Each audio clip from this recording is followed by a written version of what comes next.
গাভী বাচ্চা দিল 3 মাস হয়ে গেল কিন্তু এখনো হিটে আসছে না, তাহলে সাবধান, আপনার গাভীর ওভারিতে কিন্তু সিস্ট থাকতে পারে। সবাইকে নমস্কার। গাভী বাচ্চা দেওয়ার 3 মাসের ভিতরে যদি হিটে না আসে তাহলে ভুলেও দেরি করবেন না। আমাদের এই গাভীটা বাচ্চা দেওয়ার 3 মাস পার হয়ে গিয়েছিল, কিন্তু সমস্যা হলো গাভী একবারও হিটে আসেনি। প্রথমে ভাবছিলাম হয়তো একটু দেরি হচ্ছে, পরে ঠিক হয়ে যাবে, কিন্তু সময় যাওয়ার পর যখন কোনো হিটের লক্ষণ দেখলাম না, তখন আমরা বেড ডাক্তারের শরণাপন্ন হলাম। ডাক্তার এসে প্রথমে গাভীকে ভালো করে চেক করলেন। চেক করার পর তিনি আমাদের বললেন যে গাভীর ওভারিতে সিস্ট হয়েছে। এখন প্রশ্ন হলো আসলে সিস্টটা কি আর এটা কেনই বা হয়।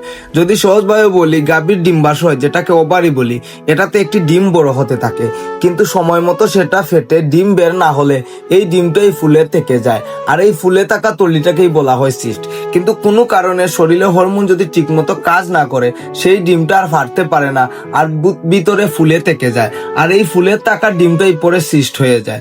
আর এই কারণেই আমাদের গাভীটি হিটে আসছিল না। তারপর ডাক্তার এই সিস্টটা ভেঙে দিলেন ম্যানুয়াল ট্রিটমেন্টের মাধ্যমে।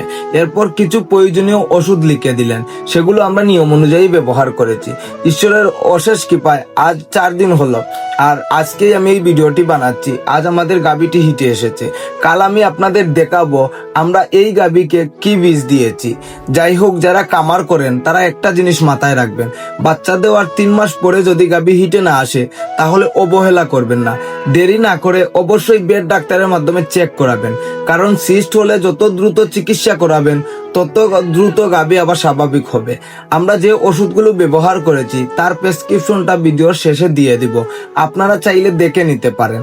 আর যদি আপনার গাভীরও এমন সমস্যা থাকে তাহলে অবশ্যই কমেন্টে বা ইনবক্সে জানাবেন, আমি চেষ্টা করব আপনাদের সাহায্য করার। সবাই ভালো থাকবেন, সুস্থ থাকবেন।